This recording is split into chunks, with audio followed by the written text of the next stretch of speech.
Bonjour à tous et à toutes, nous sommes sur Twitch, sur YouTube et sur toutes les plateformes de podcast. On est vendredi le 10 janvier 2025, il est 10h en France et 18h au Japon et on est parti les gens pour un nouveau numéro de Soft Power, votre matinale pop culture et politique préférée du monde perdu à l'exception de toutes les autres. Nouveau numéro, oui, mais surtout premier numéro de l'année 2025 pour laquelle je vous partage mes meilleurs vœux et mon envie renouvelée de faire une semaine sur deux. Et ça tombe bien puisque c'est ce qu'on va faire aujourd'hui, un petit tour éditorial de l'actualité pop culture de ces 2 dernières semaines pour en dégager tendance et dispositif, et le tout toujours bercé que nous sommes par les bandes originales d'animés qui musicalisent Soft Power depuis ses débuts. Bref, pas trop de changements en attendant les quelques nouveautés visuelles qui devraient arriver dans les toutes prochaines émissions et que j'ai hâte de vous montrer d'ici la fin du mois ou courant février, on verra, sachant que tout le Patreon y est passé et que ça ne suffira pas pour tout renouveler en même temps. Donc attendez-vous à ce que l'émission soit en chantier, qu'il y ait des améliorations tout le long de cette année. 2025 sera définitivement l'année de la professionnalisation de Soft Power, en plus d'être celle de la Nintendo Switch 2, d'Avatar 3, de la prise du Groenland et de la condamnation d'un chef d'État pour pacte de corruption. C'est pas l'ennui qui nous guette les gens, c'est pas l'ennui qui nous guette. Et quoi de mieux pour démarrer cette année, précisément sur les chapeaux de roue, qu'un bon 70e numéro de l'émission intitulé pour marquer le coup Joyeux Noël, espèce de sale bête, et une très bonne année. Maman, j'ai encore raté l'avion, bien sûr, puisqu'on parlera de Wallace et Gromit, la palme de la vengeance, le grand retour de Wallace et Gromit en film après quasi 20 ans d'absence, un film d'animation en stop motion, animé image par image, sympa comme tout, mais dont on peut dire et lire ci et là que le message, notamment au sujet des intelligences artificielles génératives, serait un petit peu mollasson. Et pourtant, il me semble qu'il y a au contraire quelque chose de tout à fait contestataire dans ce Wallace et Gromit, à condition qu'on se penche sérieusement et précisément sur ses conditions de production. Ça tombe bien, vous connaissez la maison, c'est de ça dont on parlera aujourd'hui.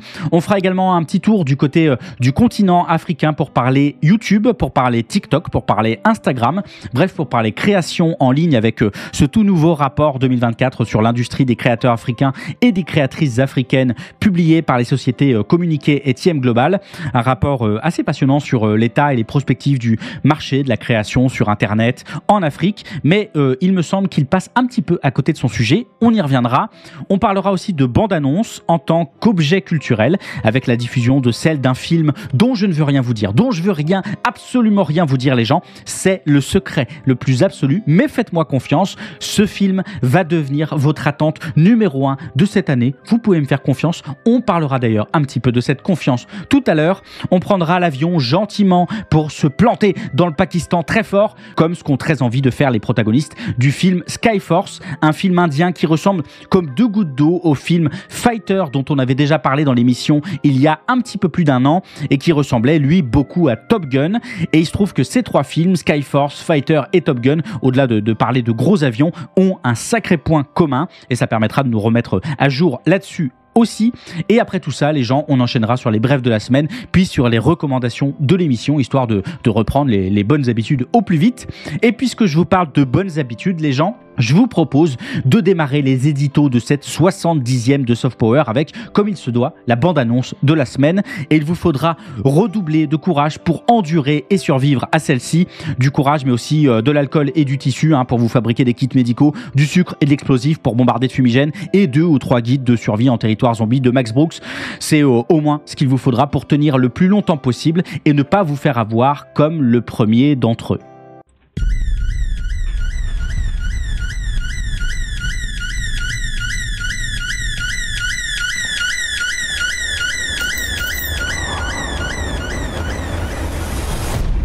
It doesn't matter if you have a code like me. There are just some things everyone agrees are just wrong.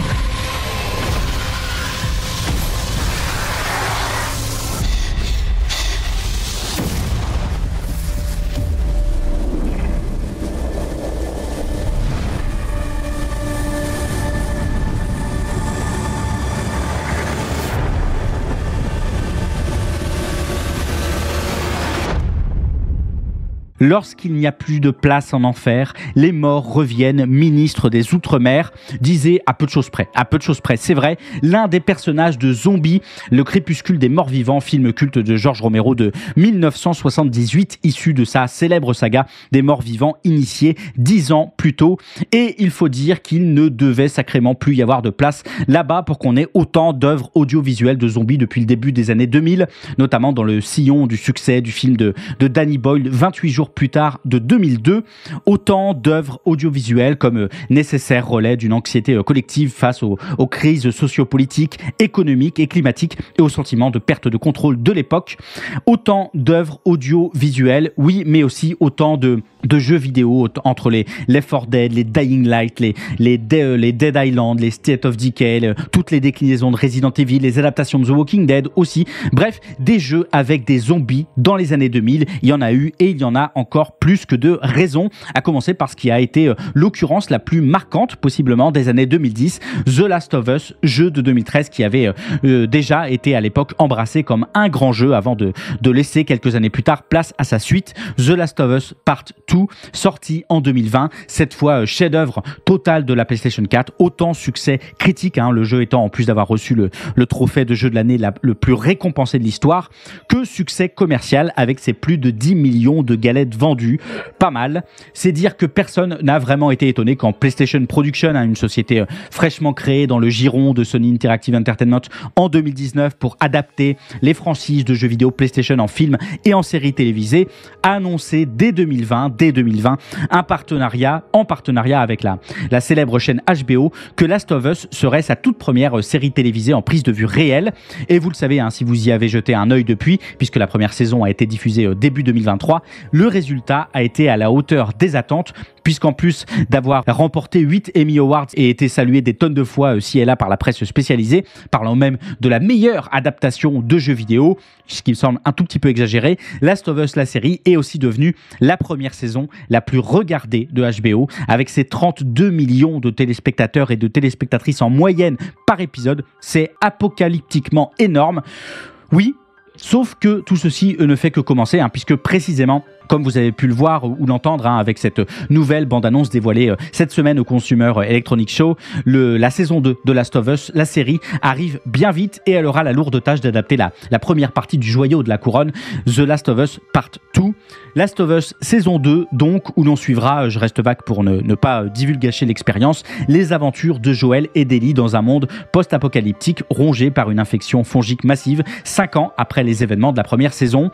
On retrouvera bien sûr Pedro Pascal et Bella Ramsey dans les rôles titres, appuyés cette fois notamment par Caitlin Dever dans le rôle d'Abby, dont les plus joueurs et joueuses d'entre vous connaissent l'importance dans cette deuxième partie, qui promet d'être encore plus woke que jamais, puisque souvenez-vous les gens, souvenez-vous les mois provoqués par l'épisode 3 de la saison 1, qui osait nous présenter une histoire d'amour entre deux hommes imposée, et je l'ai lu des centaines de fois, par un agenda woke tenu par des gens qui font des agendas, j'imagine, c'est soit Hachette, soit Fabien Olicard, au choix. Bref, une histoire d'amour entre deux hommes, ce qui était tout à fait choquant à l'époque en 2023. Et qui avait fini de convaincre certains déjà bien convaincus avec l'homosexualité révélée d'Ellie, la protagoniste du jeu et de la série, avec la présence de personnages transgenres dans le jeu et avec le cast de Bella Ramsey qui s'identifie comme non-binaire, de la définitive wokisation progressiste, wokisée de The Last of Us, entraînant à l'époque, comme vous pouvez largement l'imaginer si vous êtes habitué de l'émission, une tonne de review bombing des familles avec des milliers de commentaires négatifs, autant pour les jeux sur des agrégateurs de notes comme Metacritic que pour la série avec ses versants audiovisuels. Bref, clairement, les mecs, ils ont assisté à un spectacle de mentalisme et ça fait 10 ans qu'ils sont bloqués sur la première consigne. Pensez à une cuillère, pensez à une cuillère. Et pourtant, les gens, il me semble qu'on aurait à y gagner à saisir que celle-ci n'existe pas et à sortir de ce bien trop stérile et courant débat woke, pas woke, pour regarder de plus près et plus en finesse ce que nous propose le jeu, ou ici, pour rester dans notre cadre, ce que nous propose réellement la série Last of Us, puisque si d'aucuns s'est empressé de relever l'agenda woke imposant un personnage homosexuel dans une œuvre audiovisuelle adaptant un jeu où il était déjà là, Oui, il semble oublier bien vite que dans cette même série, ce même personnage est aussi un survivaliste conservateur, un rien complotiste, prototypique de l'ère Bush, mais surtout un personnage mis en lumière par chaque cadre, chaque plan et chaque artifice scénaristique, comme on pourrait rappeler par ailleurs que l'opposition entre les WLF et les Séraphites dans le jeu renvoie à une conception très nettement impérialiste des affrontements israélo-palestiniens, comme Neil Druckmann l'a beaucoup documenté. Rappelez-vous, on en parlait dans le dernier Soft Power. Comme on pourrait rappeler aussi que les personnages masculins du jeu, existants ou qui ne le sont plus par ailleurs, drivent encore majoritairement les actions des protagonistes féminines, comme je pourrais vous parler des heures, de l'universalité et du caractère inévitable de la violence dans cette histoire, entre autres dizaines de thèmes différents, mais aussi comme je pourrais vous parler d'un point particulier de la série que j'ai vu assez peu discuter ci et là, à savoir sa représentation des personnes en situation de handicap. Même si la série tente parfois de l'amoindrir pour des raisons de scénario, il y a dans le Last of Us d'HBO quelque chose qui fleure bon le validisme, dans le sens où précisément ces personnages en situation de handicap demeurent dans l'œuvre présentés comme des versions amoindries et incomplètes des personnages valides, faisant d'eux des êtres ontologiquement inférieurs par essence. Cette essentialisation justifiant leur position dominée dans la société en la présentant comme le résultat d'une fatalité biomédicale, comme en témoigne, et c'est édifiant, l'épisode 5 de la saison 1, les gens qui nous présentent deux personnages bien connus des joueurs et des joueuses, Sam et Henry, en grande partie inchangés par rapport aux jeux vidéo, à une exception près, le personnage de Sam est désormais atteint de surdité. Et pour quelle raison, je vous le demande? Et pour quelle raison? Fausse question, il n'y a pas besoin de chercher très longtemps, puisque dans le making-of de ce même épisode, Neil Druckmann lui-même souligne que l'objectif était de rendre Sam encore plus dépendant de son frère Henry, le jeune Sam ne devenant alors qu'un élément de l'intrigue de ce dernier.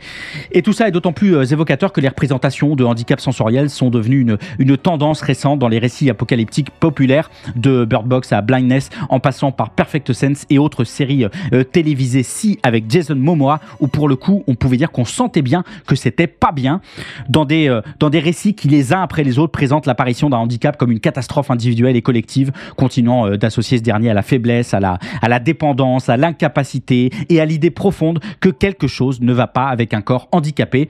Et comme le souligne Terry Sauer, directrice du centre de ressources sur le handicap et l'apprentissage à la School of the Art Institute de Chicago, dans son article Overcoming the Need to Overcome, ces récits sont d'autant plus nuisibles qu'ils sont structurés pour séparer la personne de son corps handicapé, sa fin n'étant positive que lorsque celle-ci aura appris à se dissocier de l'incarnation du handicap, en isolant le personnage de Sam et en infublant l'un des deux fameux hommes de l'épisode 3 incarné par Murray Bartlett d'une funeste sclérose en plaques qui lui coûtera la vie. La série Last of Us perpétue cette conception individuelle du coût et des efforts nécessaires au maintien de la santé et du bien-être dans une culture capitaliste contemporaine où le handicap est à la fois perçu comme évitable par des comportements individuels en faisant les bonnes choses et en adhérant au bon régime de santé, vous savez, et perçu comme un destin finalement tragique, la faute à pas de chance, destin dont la mort finale est froide, n'est là dans ces récits que pour accentuer la souffrance tragique des vrais protagonistes, eux, valides.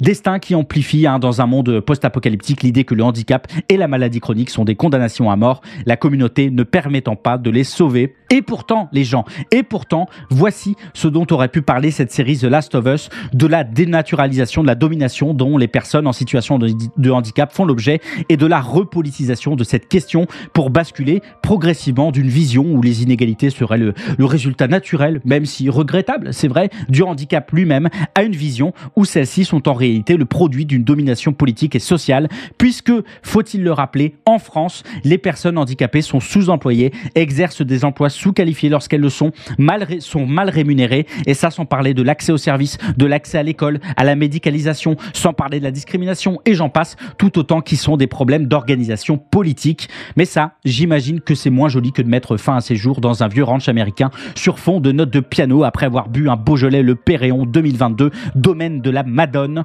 Bref, et sans aucune surprise, les gens, Last of Us, immense œuvre collective, est traversée de part et d'autre par des affects conservateurs, par des affects progressistes, par des affects semblant progressistes qui participent de l'intense complexité de ce type d'œuvre, somme, autant dans ses déclinaisons vidéoludiques que sérielles. Et il me semble qu'on aurait bien tort de jouer à des jeux des boîtes gauche-droite, progrès, conservatisme, woke, youtubeur, jeux vidéo, vidéo pour s'atteler à la tâche, nous empêchant ainsi de voir le réel complexe auquel nous renvoient ces œuvres. Et il y aura sans doute là encore beaucoup à en dire en avril prochain pour la diffusion de cette saison 2 de The Last of Us sur HBO et en France, probablement une nouvelle fois sur Prime Video et peut-être même encore plus que la saison 1, vu comment Last of Us Partout, le jeu, lui, appuyait sur le champignon.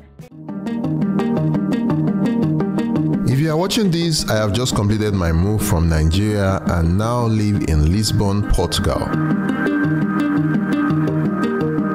Why, you may ask? Why would I open my life and leave Lagos behind, the city I grew up in, where this journey started, and where I have created so many memories? Well, the only constant thing in life is change, and sometimes for a new chapter to begin, you have to leave what you know behind to make space for something new. I'm sure most of you... C'est parti pour la news chiffre de l'émission que je vous propose de commencer avec celui-ci. Plus de 2,8 milliards d'euros. 2,8 milliards d'euros, les gens, qu'on attend passer à 17,84 milliards d'euros d'ici 2030. La progression est folle. C'est la taille du marché des créateurs de contenu sur le continent africain en 2023, comme le souligne le tout nouveau rapport 2024 sur l'industrie des créateurs africains et des créatrices africaines, publié par la maison d'édition Communiqué et la société de médias et de technologie TM Global. Un rapport qui s'intéresse à l'analyse de l'écosystème de la création en ligne à travers nombre de pays africains, puisqu'il faut bien comprendre dans cette étude que les créateurs et les créatrices, c'est bien l'ensemble des influenceurs, des influenceuses sur les réseaux sociaux, les streamers, les streameuses, les youtubeurs, les youtubeuses, les producteurs, les productrices, les écrivains, les écrivaines, etc., etc. Et ce qui apparaît le plus lorsque l'on parcourt ce rapport, que je vous mets bien sûr en description pour celles et ceux que ça intéresse, et ça devrait ne pas vous étonner si vous écoutez régulièrement l'émission, c'est le potentiel fou du continent en matière de développement de ce secteur, puisque selon le rapport Digital 2023 Global Overview de Data Reportal, il y avait début 2023 385 millions d'utilisateurs et d'utilisatrices de réseaux sociaux en Afrique, soit un taux de pénétration de 27,7% de la population totale, restez avec moi, avec bien sûr des disparités selon les pays, l'Afrique du Sud ayant un taux à plus du triple de celui du Nigeria, mais un taux en moyenne très en deçà des États-Unis, de celui des États-Unis, de l'Angleterre, de la France, mais aussi de la Chine, malgré ses restrictions, et de plus ou moins une majeure partie du reste du monde. C'est dire le potentiel bouillonnant de ce secteur, a fortiori que, comme le précise le rapport, ces mêmes réseaux sociaux ont déjà pu être, malgré leur petite taille, des moteurs pour la formation de certaines tendances et de certains mouvements culturels et sociaux, comme en témoignent les manifestations Ensars au Nigeria contre les violences policières, où ces 10 réseaux avaient permis la création et l'organisation de collectifs en ligne, puis en présentiel, mais aussi l'émergence de certaines figures d'influenceurs et d'influenceuses à l'époque. Influenceurs et influenceuses davantage poussés par l'émergence là aussi de plateformes type Iroko TV, sorte de Netflix local, mais surtout de plateformes type Paystack, qui a rapidement permis à des créateurs et à des créatrices de contenu de monétiser directement leur travail. C'est le nerf de la guerre.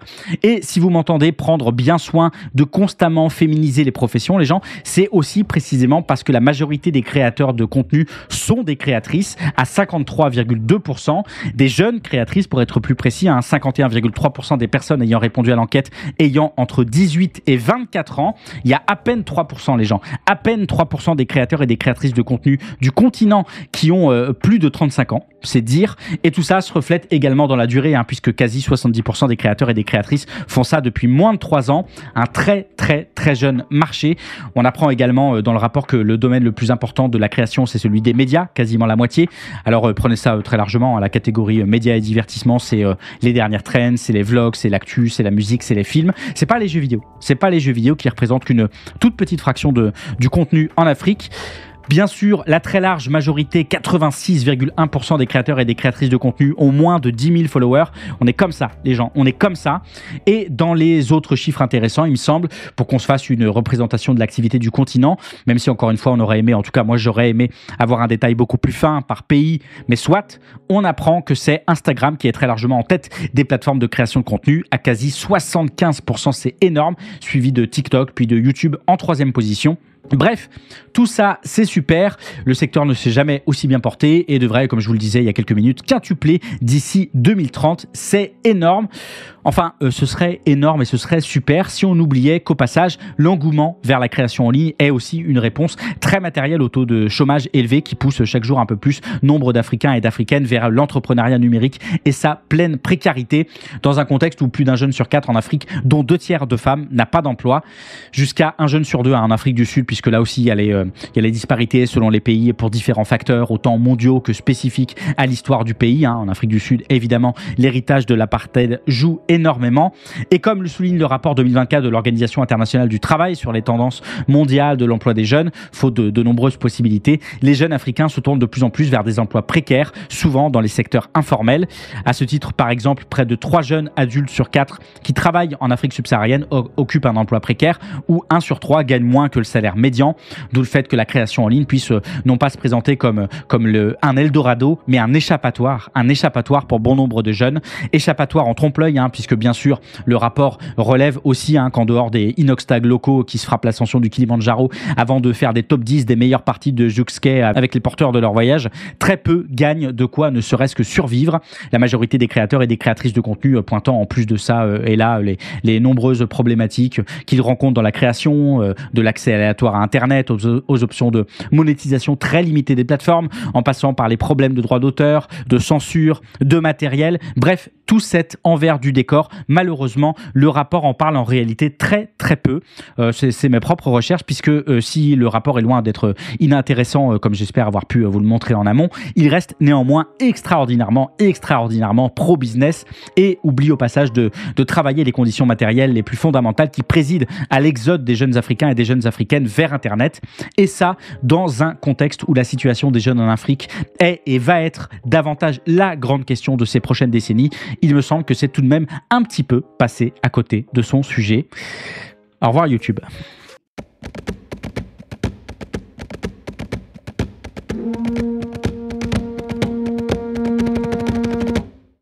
Et soudainement, Néo s'arrête devant un passage. J'ai déjà vu ça. Qu'est-ce que tu viens de dire ? Rien, une impression de déjà vu. Qu'est-ce que c'était ? Un film indien qui est passé l'année dernière, et j'ai vu un deuxième film identique. Et tu penses que c'est le même film indien ? Possible. Je suis pas sûr. Et non, c'était pas le même film, les gens. C'était pas le même film. Ce dont vous venez de voir les quelques images, sauf si vous êtes sur YouTube, dans quel cas il y a 102% de chances que le bot soit passé supprimer la bande-annonce, comme pour tous les films indiens. Vous la retrouverez le cas échéant en description. Ce sont les premières images de Skyforce, le nouveau film de Abhishek Anil Kapoor et de Sandeep Kulani, avec Akshay Kumar dans le rôle titre. Akshay Kumar qui essaie quand même de se racheter une carrière, et Sarah Ali Khan. Et si vous avez une impression de déjà vu, déjà bravo, ça veut dire que vous suivez l'émission depuis plus d'1 an, et ensuite c'est parce que le visuel, le thème et les grandes élancées épiques font furieusement penser à un autre film indien sorti en janvier de l'année dernière, Fighter de Siddharth Anand, un sous Top Gun de surpropagande avec Deepika Padukone, avec Anil Kapoor, qui déjà arborait largement de gros avions, de gros ralentis nationalistes et des grosses bombes sur le Pakistan. Et là, patatras, tout pareil, si ce n'est que Skyforce, en plus de son titre dégueulasse, semble être encore plus laid entre ses ralentis sur fond vert mal dépliés, ses avions ont rendu encore en cours sur Blender et ses repompes pures et dures de Top Gun à la Mad Podcast. Tout donne envie de partir très vite, très loin et à pied, comme en ont témoigné les nombreuses réactions négatives sur les réseaux en Indie suite à la diffusion de la bande-annonce. A fortiori qu'il faut quand même rappeler que le film Fighter avait lui-même été plutôt un semi-échec en salle, malgré l'important battage médiatique et ses superstars à l'époque. Et là, il commence à y avoir un peu une panique d'ailleurs dans les équipes marketing de Skyforce, les équipes marketing du film qui essaient de pousser la chanson thème du film pour ramener les gens en salle. C'est dire un petit peu la loose et à quel point c'est pas gagné. Davantage que le film se donnera pour mission de traiter une nouvelle fois la guerre indo-pakistanaise de 1965 et notamment de la guerre aérienne indo-pakistanaise de 1965 et pour être plus précis encore les gens, des représailles de l'Inde sur la base aérienne pakistanaise de Sargodha en plein milieu de la guerre. Tu m'étonnes qu'ils aient pas pris l'histoire dès le début, puisque c'est l'Inde qui à l'époque avait ouvert les festivités aériennes pour contrer une opération militaire pakistanaise. Et la bande-annonce, c'est déjà l'enfer, puisqu'on entend des politiciens qui insistent sur le fait que l'Inde, en tant que pays de paix, ne ripostera pas à une attaque pakistanaise qui vient d'avoir lieu, ce à quoi le personnage incarné par Akshay Kumar les convainc du contraire. Et il est évidemment présenté en position très très héroïque, comme vous avez pu le voir, avec de la grosse musique des années 80, très cool. Je sais ce que tu essayes de faire, film. Ça ne marchera pas cette fois-ci. Ça ne marchera pas. J'ai déjà maté Fighter. Je ne recommencerai pas. Akshay Kumar, les gens dont on commence à avoir du mal à savoir si c'est un homme ou un tract pour l'armée. Sa première phrase à la diffusion de la bande-annonce ayant carrément été « Mon père était dans l'armée, donc ce sentiment est ancré en moi. Lorsque je porte un uniforme, cela me donne de la force. » Tu tournes un film, Akshay. Tu tournes un film. C'est un film. Bref, vous l'aurez compris, si je vous parle de ce film aujourd'hui, c'est pour vous rappeler ce qu'on avait pu dire déjà il y a un an et qui s'est renforcé avec la réélection du Premier ministre Narendra Modi le 9 juin dernier. Les films de propagande sont plus que jamais en grande forme en Inde, le pouvoir n'hésitant désormais plus à s'afficher en train de regarder ces fameux films de propagande, comme cette photo qui a beaucoup tourné sur les réseaux il y a 3 semaines de Narendra Modi et de ses principaux ministres, regardant attentivement une projection spéciale du film hindi The Sabarmati Report relatif à l'incident du 27 février 2002 dont on avait déjà parlé dans l'émission et dans lequel le Premier ministre est largement trempé. Des affrontements communautaires meurtriers s'étant déroulés dans l'état du Gujarat dont Narendra Modi était alors ministre en chef à l'époque. Une image de Narendra Modi et de ses principaux ministres, comme vous avez pu le voir, qui rappelle certaines photos de certains livres d'histoire de nos heures les plus salles obscures, dirons-nous. Mais tout ça n'a rien d'étonnant lorsque l'on sait, comme le rappelle le journal The Diplomat dans un article du 27 décembre dernier sur le sujet, que l'un des principaux projets à l'ordre du jour du parti du BJP, depuis son arrivée au pouvoir en 2014, a toujours été justement d'œuvrer à réécrire et à raconter, à re-raconter l'histoire et les événements afin de servir au mieux leur programme de droite nationaliste hindoue majoritaire, à commencer très précisément par cette histoire de 2002 que le pouvoir en place travaille à relier à des violences musulmanes, évidemment. Et quand le film The Sabarmati Report est finalement sorti en novembre dernier, Narendra Modi s'est empressé de vanter que le film était la vérité, que les faits avaient enfin été révélés et que de toute façon, on ne pouvait pas maintenir un mensonge aussi longtemps. Pari tenu, on verra combien de temps celui-là il tient. A fortiori que le gars dit ça alors même qu'au moment du discours, le boug avait même pas encore vu le film. Bref, les gens, ces films de propagande que sont The Kashmir Files, Bastard, The Naxal Story, The Kerala Story, Fighter et désormais ce Skyforce, ces films de propagande ont autant pour mission d'attirer en salle que de prétendre révéler la vérité sur le passé.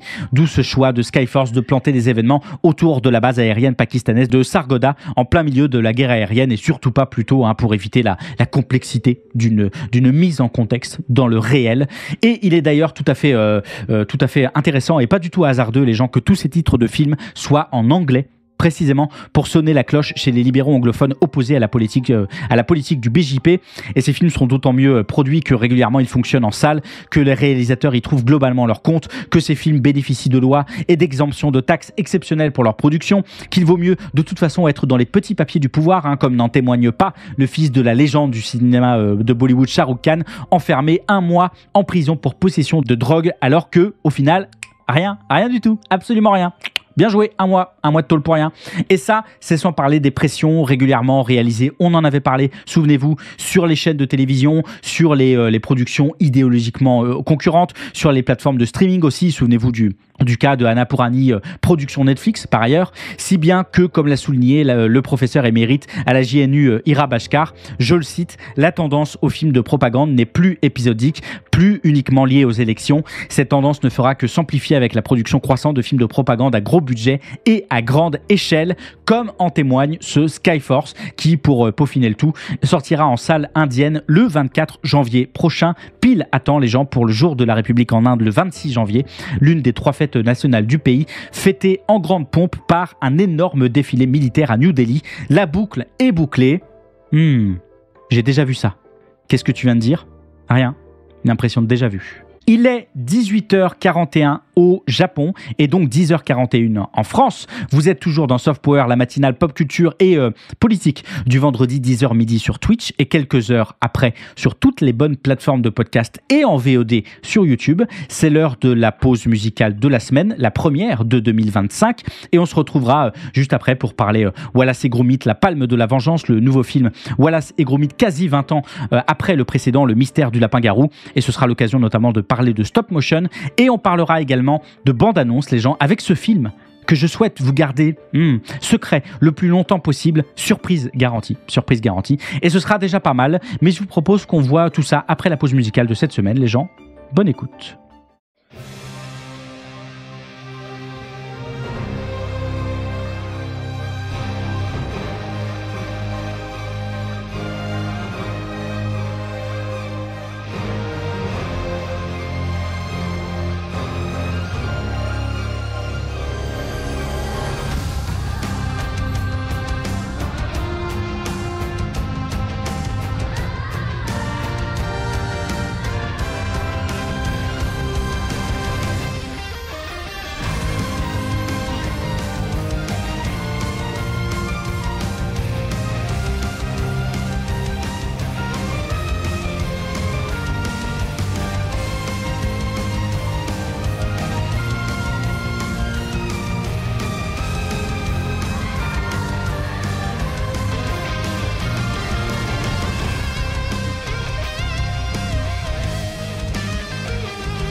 Vous êtes toujours dans Soft Power, la matinale pop culture et politique du vendredi 10h midi sur Twitch et quelques heures après en VOD sur YouTube ou en version audio sur toutes les plateformes de podcast. Si vous appréciez mon travail, vous pouvez soutenir l'émission financièrement par ma page Patreon ou en vous abonnant à la chaîne Twitch en direct ou via votre abonnement Amazon Prime. Vos dons serviront à ce que je puisse financer le reste de l'amélioration visuelle et technique de l'émission dont vous devriez voir les débuts courant février grâce aux camarades copains du web. Et bien sûr, vous pouvez également soutenir Soft Power en partageant l'émission autour de vous, en laissant des commentaires, des pouces bleus, des évaluations sur toutes les VOD et sur les podcasts chaque semaine. Objectif pour 2025, les gens, objectif, doubler le nombre d'auditeurs et d'auditrices de l'émission. J'y crois, je compte sur vous pour me filer un coup de main. Et bien sûr, tous les liens du Patreon, du YouTube, du TikTok, de l'Instagram, du Spotify, du Apple Podcast, du Deezer, du Discord de l'émission, du Blue Sky, du Mastodon, etc. en description. Vous venez d'entendre Through the Flames, issu de la très chouette bande originale, comme vous avez pu l'entendre, de Sengoku Yoko, l'animé adapté du manga de Satoshi Mizukami par White Fox et réalisé par Masahiro Aizawa, mais surtout avec le talentueux Evan Cole à la bande originale. Evan Cole, un ancien du groupe Elements Garden dont je vous avais déjà parlé dans l'émission et qui a notamment travaillé sur les chouettes bandes originales de Violet Evergarden, de Move Love et de Free Rein, bien sûr, de Free Rein. Incroyable bande originale là aussi, et qui Evan Cole et qui revient nous offrir une série de titres qui fait du bien aux oreilles pour Sengoku Yoko. Through the Flames, c'était le titre de la semaine sur Soft Power. Someone like an elderly couple, you know, that they know each other so well, they'll go to the ends of the earth to help each other. Comment il va, mon cabot préféré? Une nouvelle grande journée d'invention, maintenant. Tu n'en reviendras pas en voyant ma prochaine création. L'intelligent artificiel. The idea for this came about, one of the initial ideas, but it wasn't a big movie. I think since we did Early Man, I was thinking, oh, it might be just nice to do a half hour. Paf, quasiment 20 ans dans les dents avec cette bande-annonce finale de Wallace et Gromit, La Palme de la Vengeance, deuxième long métrage mettant en scène les personnages de Wallace et de Gromit, astucieux. Près de 20 ans après la sortie de Wallace et Gromit, Le Mystère du Lapin-Garou de Nick Park, qui en 2006 avait tranquillement juste topé l'Oscar du meilleur film d'animation. Pour les plus jeunes d'ici droite, Wallace et Gromit, c'est cette série de films et de courts-métrages racontant les aventures rocambolesques d'un inventeur de génie, Wallace, et de son chien intelligent, Gromit. Une série d'œuvres qui avait largement marqué son médium à l'époque, puisqu'avant de prendre son Oscar du meilleur film d'animation, elle avait déjà pris 2 Oscars du meilleur court-métrage d'animation. Une série d'œuvres qui avait largement marqué autant pour son humour et son inventivité que pour le constant exploit technique de sa réalisation, les scènes étant entièrement animées image par image en stop motion, donnant petit à petit vie à ces petits bonhommes en plasticine. Et quand je dis petit à petit, il faut imaginer qu'on parle en moyenne de 2 secondes de film enregistré par jour. C'est long. C'est très long, ce pourquoi il avait fallu 5 ans de travail et une centaine d'animateurs et d'animatrices pour réaliser Le Mystère du Lapin-Garou. Mais malgré ce succès, pendant des années et des années, plus rien. La faute à un enchaînement de circonstances, un décevant et étonnamment cynique sacré pétrin d'un Nick Park complètement essoré par la production de Le Mystère du Lapin-Garou, un contrat de 5 films signés avec les studios DreamWorks tombé à l'eau suite à un forcing de ces derniers pour américaniser la série, la santé déclinante puis le malheureux décès de Peter Sallis, le comédien de doublage de Wallace, et la difficulté technique de production d'un film entier en stop motion, alors que dès 2006 le légendaire studio Aardman derrière Wallace et Gromit s'était lancé dans le long métrage d'animation par ordinateur. Bref, autant de circonstances qui ont progressivement mis Wallace et Gromit sous le tapis jusqu'en janvier 2022 où un nouveau film un peu sorti nulle part a été annoncé, toujours avec Nick Park et avec Merlin Crossingham à la réalisation, et un dévoilement du titre en juin 2024, La Palme de la Vengeance, qui annonçait désormais prendre la suite des décennies plus tard, plus de 30 ans après, du court-métrage culte de 1993, Le Mauvais Pantalon, dont ce nouveau film reprend d'ailleurs l'antagoniste, Father Matt Grow, avec notamment Ben Whitehead dans le rôle de Wallace pour sa première performance au cinéma, et le tout pour suivre, je cite le synopsis, les déboires de Gromit qui s'inquiète de plus en plus de la dépendance de son maître Wallace envers ses inventions, et c'est alors que ses craintes se confirment lorsque Wallace crée le gnome intelligent, un automate qui semble prendre réellement vie et développer sa volonté propre. Et si vous pensez que tout ça parle de tout un tas de trucs dont on parle dans l'émission depuis des mois, et notamment des intelligences artificielles génératives, c'est parce que précisément ça parle de ça, et même si la fin n'est peut-être pas à la hauteur du propos comme on peut le lire ci et là, on est dans la et un petit peu à raison, c'est vrai qu'on est dans la naïveté Wallace et Gromitienne, ce qui n'empêche pas par ailleurs que je vous recommande largement la vision du film, a fortiori si vous aimiez déjà les précédents, vous allez être dans des chaussons, parfois eux-mêmes dans des chaussons, même si la fin n'est peut-être pas à la hauteur du propos, ce Wallace et Gromit me semble malgré tout porter avec lui, malgré tout à chaque seconde, évoquer une constante contestation du mode de production qui y a pourtant présidé, comme Peter Lord le soulignait dans son avant-propos du livre Century of Stop Motion Animation. Le stop motion est intrinsèquement une forme de réalisation cinématographique qui refuse d'être produite en masse, qui refuse la rationalisation, qui refuse la stratification et qui refuse la taylorisation qui a mené à la domination de l'animation sur celluloïd, puis par ordinateur. Comme le souligne à son tour Michael Fearson, professeur en études des médias à l'université de Caroline du Nord, le stop motion a ceci d'unique et de résistant que l'animateur ou l'animatrice est toujours présent partout dans le plan, un esprit invisible qui déborde pourtant de visibilité et qui transforme la marionnette en un être vivant. Et je sortirai même les grands et les gros mots, les gens, pour dire qu'il y a par essence dans le stop motion un refus de contenir la forme dans une dynamique capitaliste. Loin d'invisibiliser ces travailleurs et ces travailleuses, les procédés du stop motion les font constamment apparaître à l'écran, mais aussi dans les promotions marketing qui ne cessent de rappeler l'infernale durée de production de ce type d'œuvre et la nécessité de ces nombreuses mains de talent. Infernale durée qui relève là aussi d'une forme de productivité improductive avec ces longues plages horaires d'efforts précis et concentrés pour au final ne produire que quelques secondes de métrage.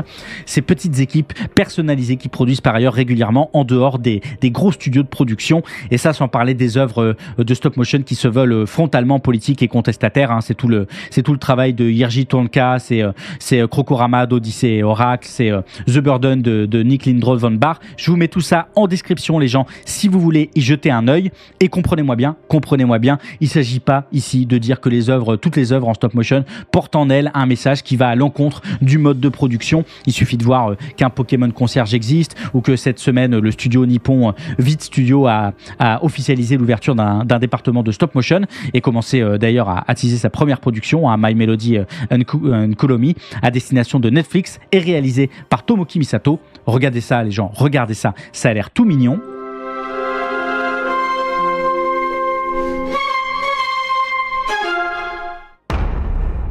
Mais même dans cette configuration, même dans la configuration de ce que vous venez de voir et même dans la configuration de Pokémon Concierge, c'est toute la matérialité du stop motion qui rappelle, qui évoque, qui crie aussi son inadéquation au mode de production capitaliste, a fortiori que ces films emploient souvent des matériaux recyclés ou du matériel de seconde main, que des expositions et des musées, notamment des films Hardman Studio, justement derrière Wallace et Gromit, permettent au public de découvrir les coulisses du stop motion, mais surtout de constamment le remettre au contact du travail de celles et ceux qui font les œuvres, faisant grincer ainsi à chaque visite davantage l'habituel fétichisme de la marchandise qui déplace le regard des réelles causes productrices de la valorisation marchande d'un objet et d'une œuvre vers une artificielle valeur qui lui serait intrinsèque. Parce que si on peut, c'est vrai, trouver timoré la conclusion de ce Wallace et Gromit, la palme de la vengeance, on aurait bien tort, il me semble, de passer à côté de ce que concluent ces conditions de production qui, elles, n'ont rien de timoré et participent même grandement de justifier le titre du film.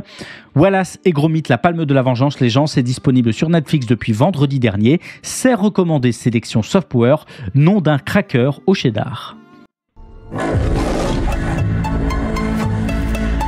In a world where hope has faded, a light still burns.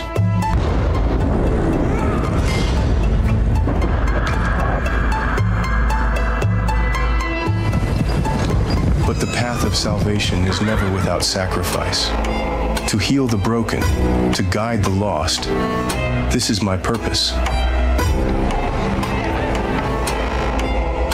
But not all see the light. Some fear what they do not understand. I'm your king, tell me! Which one is the Messiah? You! Which one is the Messiah, tell me? Where?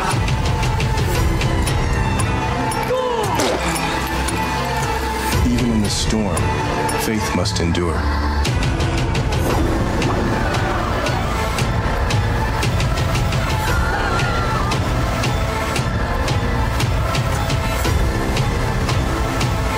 The burden is mine to bear, for them, for all of us. Because love is eternal.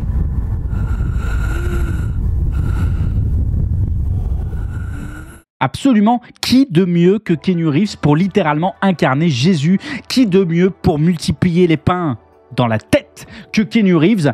Eh bien ça on le saura jamais puisque vous l'aurez évidemment compris pour celles et ceux qui ont vu la vidéo de l'émission. Ce que vous venez de voir ou d'entendre si vous écoutez l'émission en podcast, c'est la bande-annonce de Jésus avec Keanu Reeves dans le rôle titre, ou plutôt devrais-je tout de suite préciser la fausse bande-annonce de Jésus avec Keanu Reeves, une fausse bande-annonce produite par mélange de scènes d'autres films et par incorporation d'une demi-tonne d'images désormais générées par intelligence artificielle générative par la chaîne KH Studio sur YouTube, une habituée du genre avec ses bientôt 500 000 abonnés et ses près de 500 fausses bandes annonces, parmi lesquelles récemment Avatar 3, Rush Hour 4, Cléopâtre avec Zendaya, Van Helsing 2, pourquoi, ou encore Harry Potter The Return of the Dark Lord qui totalise à elle seule bientôt 4 millions de vues en 12 jours. Pas mal, c'est mieux que Softpower. KH Studio, donc une chaîne de fausses bandes annonces qui s'ajoute aux dizaines d'autres chaînes du genre. Screen Culture en tête, sur laquelle vous êtes déjà probablement tombé de nombreuses fois, avec ses 1,28 millions d'abonnés et ses plus de 2700 vidéos. Et tout ça date d'il y a un moment, la légende racontant que toute cette tendance aux fausses bandes annonces aurait commencé il y a plus de 10 ans avec la chaîne Smasher lancée par le monteur vidéo indépendant Rob Long, dont la légende raconte là aussi que sa fausse bande annonce bande-annonce d'un film Friends aurait, sa fausse bande-annonce à plus de 100 millions de vues, aurait mené aux retrouvailles filmées qui ont eu lieu en 2021.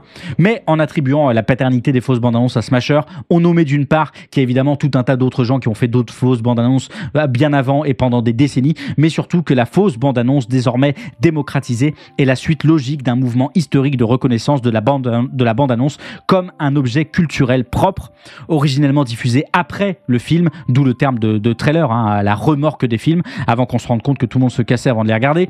Les bandes-annonces, dont on date traditionnellement la première connue en 1913, étaient principalement créées, et ce jusqu'à la fin des années 50, par la National Screen Service, une société créée dès 1920 pour produire et distribuer des bandes-annonces, justement pour le compte des studios, avant de prendre en charge au fil des années plus généralement toute la distribution du matériel publicitaire cinématographique. Dans les années 50 va alors s'opérer une transition vers les studios qui vont eux-mêmes produire leurs bandes-annonces, notamment dans les années 60 avec l'essor du Nouvel Hollywood et ses expérimentations techniques. Les bandes-annonces vont progressivement quitter leur carcan classique avec leur voix de Stentor, avec leur long texte descriptif de l'histoire, pour innover, pour s'adapter à l'évolution du public et aussi à l'arrivée de la télévision dans les foyers, en privilégiant désormais des montages, des rythmes plus rapides et le tout le plus souvent sans texte.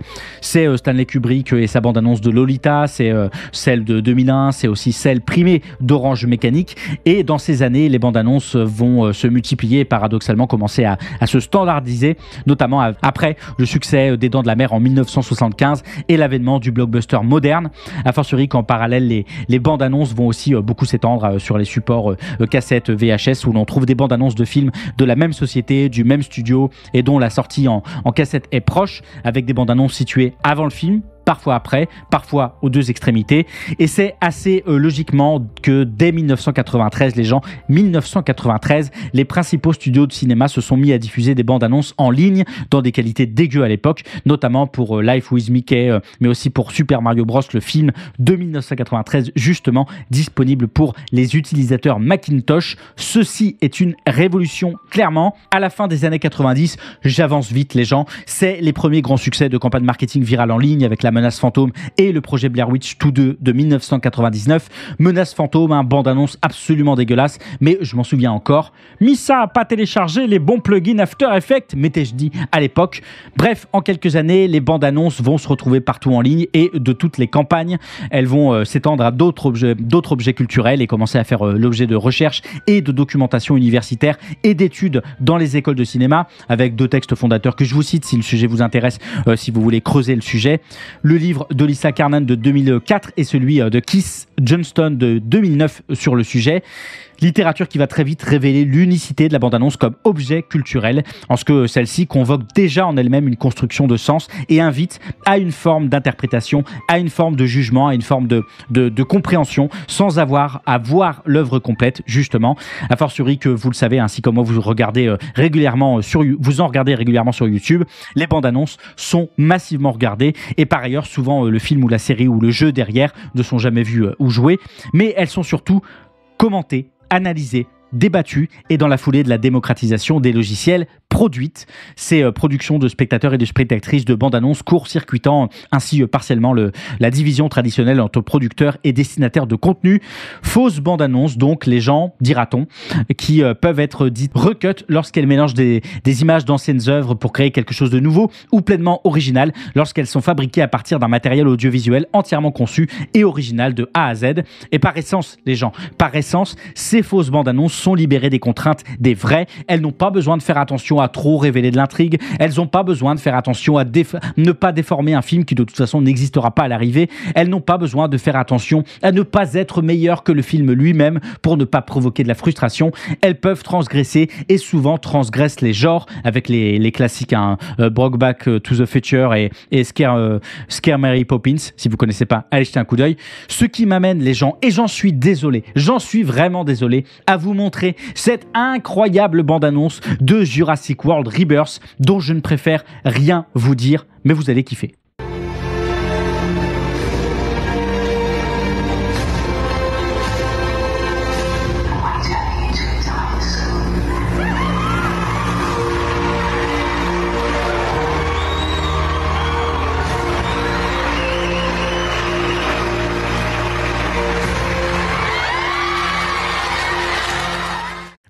Bref, je vous avais prévenu, ça transgresse les genres et ces fausses bandes annonces ont aussi pour elles de transmettre une certaine éducation aux médias en ce qu'elles puisent dans notre vocabulaire cinématographique collectif en jouant sur des familiarités bien établies mais aussi en générant des prises de conscience comme celles pas si élémentaires que les plans qui précèdent et ceux qui viennent après un extrait viennent en modifier le sens. Pas si élémentaire, les gens.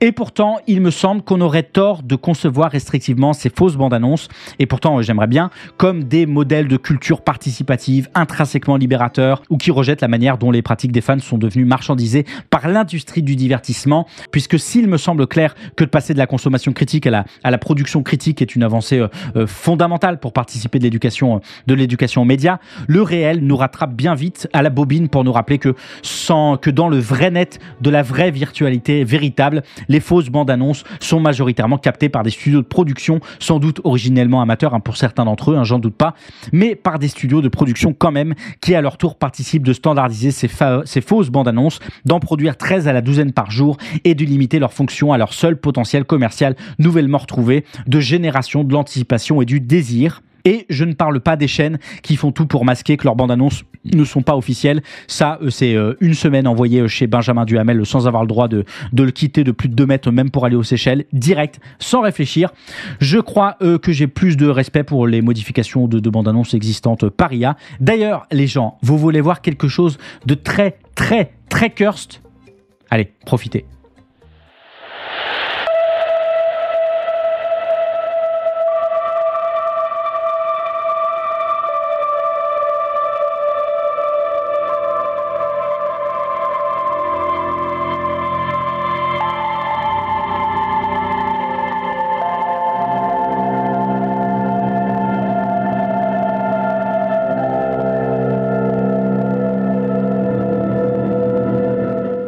Bref, la réalité, les gens, c'est qu'au fond, la machine, notamment hollywoodienne, ne se soucie pas des fausses bandes annonces. Et ces studios comme KH Studio, comme Screen Culture, eux le font à ce titre en échange de bons gros roro, puisque toutes ces scènes que j'ai citées ont la particularité d'être monétisées pour une grande partie de leurs vidéos, surfant sur la notion de fair use américaine, dont on a déjà parlé dans l'émission. Fair use de plus en plus exploitable au fur et à mesure que les IA génératives peuvent jouer le rôle d'extraits de films pour lesquels il n'y aura plus besoin pour ces studios d'aller découper des œuvres préexistantes et prendre le risque important de se faire censurer, même si, encore une fois, Hollywood ne se soucie pas des fausses bandes annonces. D'où ce texte dans la description de KH Studio qui a réalisé cette bande annonce de Jésus avec Keanu Reeves. Je vous la cite. Bienvenue sur notre chaîne où nous allons créer des bandes annonces conceptuelles et bien plus encore juste pour le plaisir et pour vous divertir tous. Notre contenu est conforme aux politiques de YouTube, ce qui nous permet de maintenir la monétisation. C'est ça qui est important, tout en offrant des expériences uniques et transformatrices. Certainement, il s'agit d'œuvres dérivées telles que définies par la loi américaine sur le droit d'auteur et en tant que telles peuvent être protégées contre les réclamations de droits d'auteur en vertu de la doctrine de l'utilisation équitable, le fameux fair use. C'est pas toi qui décide, mais c'est pas le fait de l'écrire qui va changer quoi que ce soit par ailleurs. Bref, objets culturels ambivalents, ces fausses bandes annonces sont autant des sources d'interrogation critiques que des objets assumant toujours des fonctions promotionnelles, bien loin de saper par leur seule image les structures hiérarchiques classiques en place des industries. Elles dénoncent autant qu'elles affectionnent le cinéma grand public, très majoritairement américain. Elles font les deux et en même temps, comme les deux faces d'une même pièce. Et pour que ça change, il faudra bien un miracle, les gens. Non, pas toi, Keanu. Un autre miracle. Porte un escadron de militaires et il va atterrir juste là. Si cet escadron arrive à m'attraper d'ici la fin de la journée, il gagnera 100 000 $. Cours. Allez, monte. Plus bas. Ils nous courent après. Ils sont juste derrière nous. Il faut qu'on bouge de là. J'ai fait exprès de garer leur voiture super loin pour que je puisse prendre de l'avance. Allez, montez, on y va. Vite. Quoi de mieux pour passer au bref de la semaine que de débuter avec ce que j'hésitais à développer en édito pour cette émission, puisque cette semaine, on a appris par un nouveau rapport du journal Rolling Stone que le Pentagone, les gens, s'étaient associés à différentes personnalités de la télé, mais aussi de YouTube, à commencer par MrBeast lui-même, le plus gros YouTuber au monde, pour améliorer les recrutements dans l'armée américaine. Alors, la propagande de l'armée la plus financée au monde via tous les médias possibles, c'est aussi vieux que chaque média peut l'être. Souvenez-vous, on en avait parlé dans le domaine du jeu vidéo pour témoigner témoigner de comment certaines communautés étaient sciemment infiltrées à des fins de recrutement. Mais le rapport de Rolling Stone nous en apprend un peu plus sur les types d'accords qu'on peut trouver dans l'audiovisuel. Le journal révélant notamment que le Pentagone propose à ses collaborateurs des accords d'assistance à la production dans lesquels ils fournissent du personnel militaire, des véhicules, de la technologie et des conseils d'experts en échange du droit d'éditer des scripts carrément ou de s'occuper du montage des émissions et des vidéos.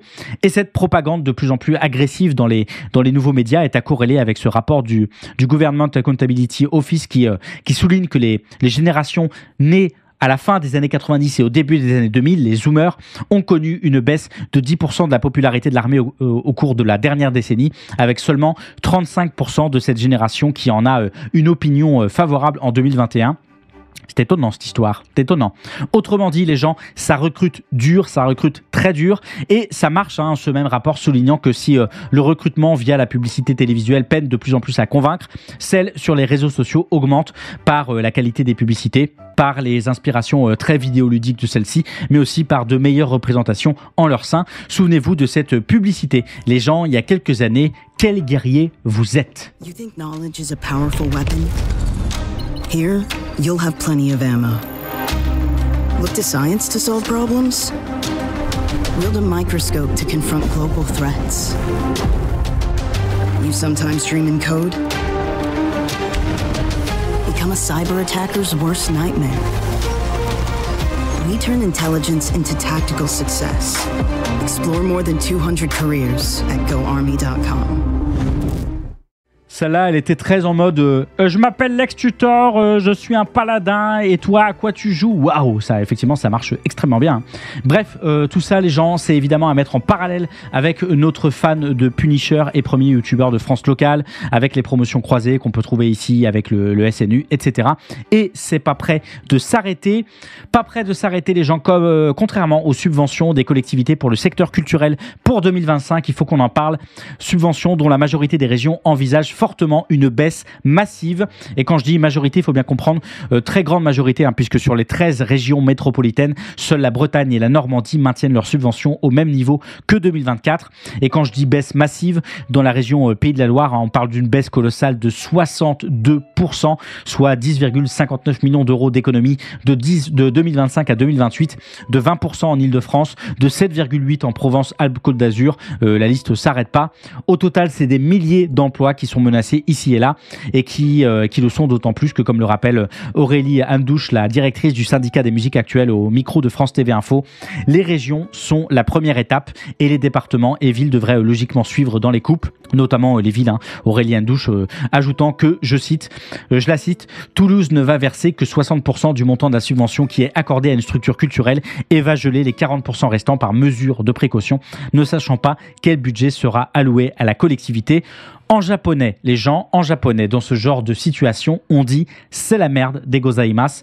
Force à celles et ceux qui vont s'engager les mois prochains dans des luttes et dans des grèves pour tenter de faire vaciller le rapport de force. Il y avait déjà ci et là des appels de la CGT Spectacle à des manifestations comme le 20 décembre dernier en région Auvergne-Rhône-Alpes.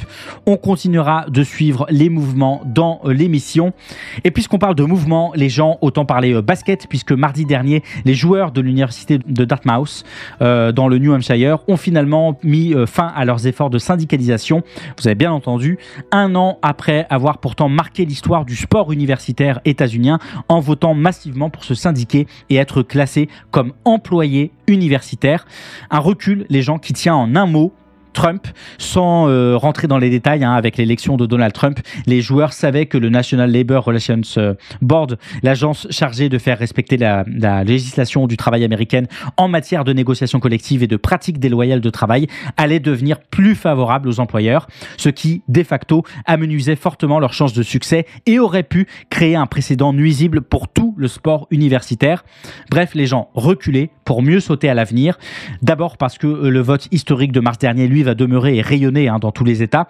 Et ensuite, parce que les athlètes pourront envisager d'autres moyens pour atteindre leurs objectifs, tels que des accords de reconnaissance volontaire, des négociations directes avec les écoles, des accords de licence de groupe, en contournant le cadre formel du National Labor Relations Board. Bref, je m'étends pas plus, mais tout ça est tout à fait important aux États-Unis, où le sport universitaire, les gens amassent plus de pognon et de pesetas que n'importe quel autre sport professionnel dans le pays, en dehors de la NFL évidemment. C'est dire... je doute pas trop qu'on s'oriente doucement mais sûrement vers une professionnalisation dans les prochaines années. Mais quand? Ça, c'est toute la question. Comme ça a été aussi la question pour Popeye, Tintin et bien d'autres, les gens qui entrent cette année dans le domaine public états-unien, sous bien sûr certaines conditions, puisqu'il s'agit de Tintin, du Tintin par Hergé, tel qu'il apparaît dans la bande dessinée du magazine Le Petit 20e, Les Aventures de Tintin, et pour Popeye, le personnage tel qu'il apparaît dans la bande dessinée The Symbol Theater. Autrement dit, les gens comme Mickey Mouse version Steamboat Willie et Tigrou de la version The House in Pooh Corner l'année dernière, et comme Betty Boop, comme Pluto, comme Miss Marple l'année prochaine, préparez-vous à avoir un petit paquet d'annonces de films de genre et principalement de films d'horreur avec tout ce beau monde dans les prochains mois et prochaines années. Rappelle que le Winnie the Pooh Blood on Honey de 2023 a rapporté 7,7 millions de dollars pour un budget d'à peine 100 000 $. Ça doit donner beaucoup d'idées à beaucoup de gens. Et rappelle aussi qu'on attend toujours la sortie de Bambi The Reckoning. La bande-annonce est absolument dégueulasse.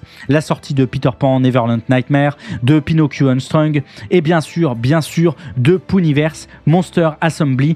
Et c'est pas une blague, les gens. Voilà dans quel monde on est doucement en train de glisser. Ça va être trop bien. Au moins on va pouvoir tenir Soft Power encore des années.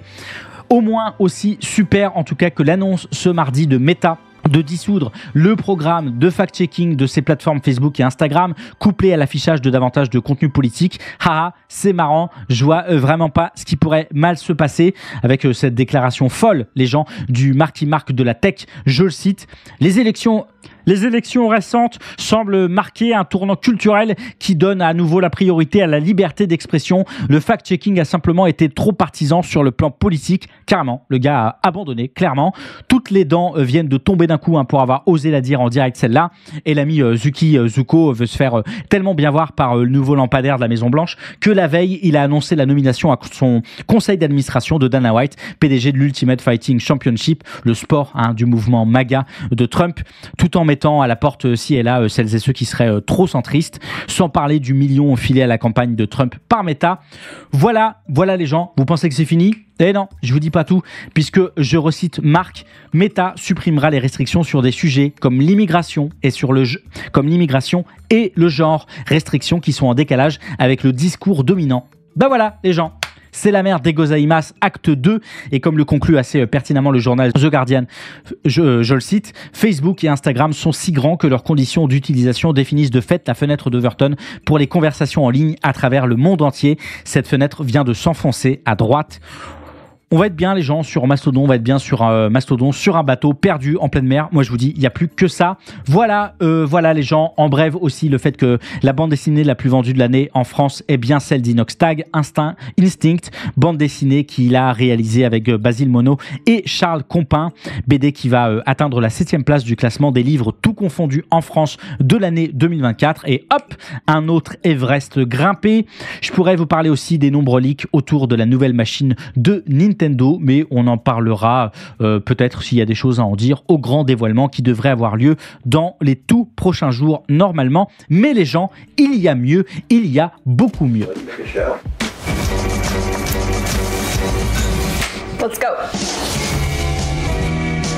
I've always loved taking something pretty ordinary and elevating it.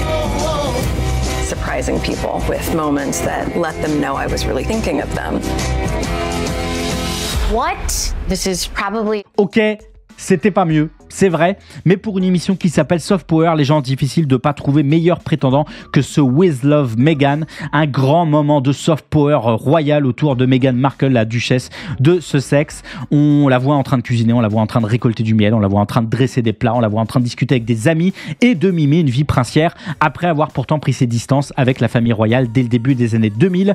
Il y a sûrement 20 degrés de lecture à avoir, je compte sur vous, parce que moi, non merci, et puis moi, j'ai ça d'abord.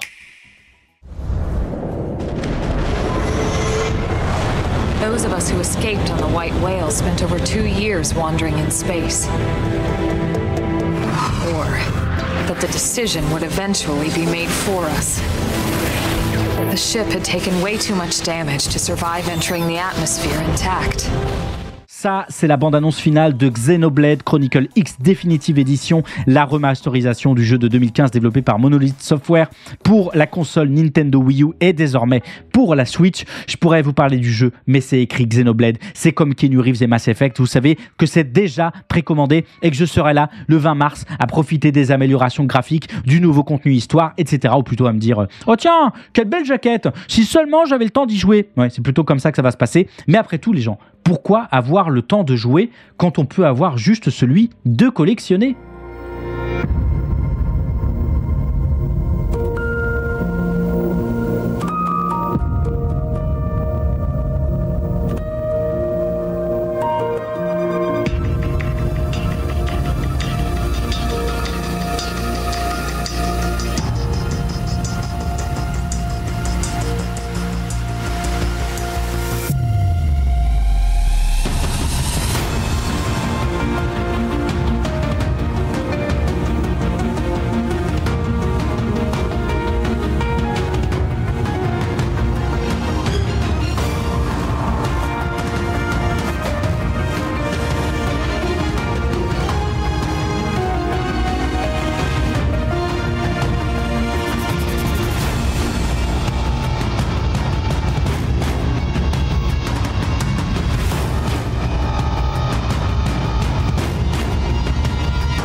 Ça, c'est précisément ce que je ne commencerai jamais, au grand jamais de toute ma vie. Un pied là-dedans et je suis foutu. Et je sais que certains d'entre vous dans le chat, c'est pareil. Pour celles et ceux qui écoutent l'émission en podcast, c'est Gundam Card Game, le nouveau jeu de cartes de Gundam prévu pour juillet 2025, en même temps qu'un nouveau set de figurines Gundam assemblées et la toute nouvelle série Mobile Suit Gundam coécrite par le créateur d'Evangelion, Hideaki Anno, dont on parlait dans le dernier numéro de Soft Power. Il ne faut mettre les doigts dans aucun des 3 engrenages, sinon vous êtes foutus, les gens. Imaginez en plus qu'on puisse utiliser les figurines de Gundam assemblées comme des jetons dans le jeu de cartes. Alors là, on serait vraiment finito grandeur nature si c'était marketé comme ça. Fuyez, les gens, fuyez. Et d'ailleurs, fuyez vite, les gens. Direction les recommandations de la semaine. Initialement présentée comme une collégienne timide, la première identité de Lane est profondément introvertie et passive. Cependant, au fur et à mesure qu'elle s'engage dans le Wired, elle se transforme en une version plus audacieuse et plus affirmée d'elle-même, souvent perçue comme provocante et confiante, incarnant une inversion directe de son moi physique. Elle apparaît pour la première fois dans l'épisode de Girls, avec pour témoin un garçon du club du Siberia. Pour toutes les recommandations de ce numéro de Soft Power, il vous faudra cette semaine avoir pas mal de temps devant vous, comme en témoigne cette première recommandation de la dernière vidéo en date de Super Visual 87 qui nous a sorti un petit banger au sujet d'un vieil animé que la moyenne d'âge de ce chat doit bien connaître, évidemment, Serial Experiment Lane, série avant-gardiste et culte de la fin des années 90 où l'on suivait les pérégrinations de Lane, une jeune fille dans le Wired, sorte d'évolution d'internet où celle-ci va se perdre de plus en plus après la mort de l'une de ses camarades de classe, et la chaîne Super Visual 87 a réussi ce chouette tour de force que de reconnecter à l'ambiance ultra particulière de l'animé de l'époque pour mieux en explorer pendant presque 1 heure les différentes thématiques riches traitant tour à tour de l'identité, de soi, de spiritualité, de divinité, autant de sujets faisant écho à la fin des années 90 au Japon, à la décennie perdue et à l'avènement d'une toute nouvelle ère technologique. Et si vous avez jamais vu l'animé ou que vous vous en souvenez plus, cette vidéo est doublement faite pour vous puisque c'est main dans la main avec Lane et le vidéaste de Super Visual 87. Vous allez tomber dans le Wired. Serial Experiment Lane, l'internet et la naissance d'un dieu. C'est sur la chaîne Super Visual 87 que ça se passe et le lien est bien sûr en description. 2020. Nintendo shuts down the creation of custom Joy-Cons made in memory of late streamer Etika. Sometime after the unfortunate death of popular streamer Desmond Amofa, aka Etika, An Indiegogo project was launched to honor him by artist, designer, and former airline pilot Captain Alex.